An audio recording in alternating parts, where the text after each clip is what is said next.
paciencia hay que esperar, pero yo quiero más.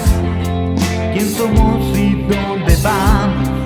¿Dónde está el punto final? Quiero viajes en el tiempo, ver a Egipto deslumbrar, los romanos y los griegos y la China medieval, la creación del sol, de todos nuestros planetas, nuestro sistema solar.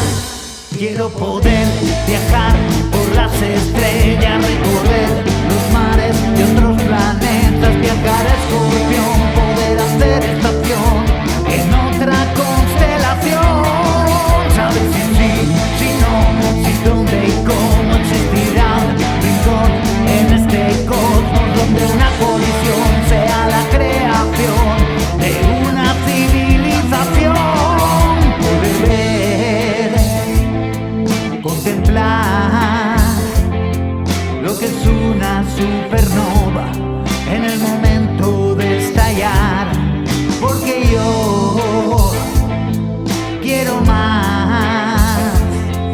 Sé seres en otros mundos, cómo son y dónde están, que una estrella de neutrones un mundo pueda arrasar, y que un agujero negro el tiempo pueda parar, de la creación del sol, de todos nuestros planetas, nuestro sistema solar.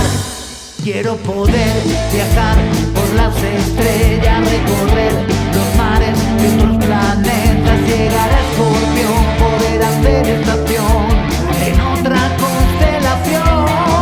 Saber si sí, si no, si dónde, cómo existirá un rincón en este cosmos donde una colisión sea la creación de una civilización.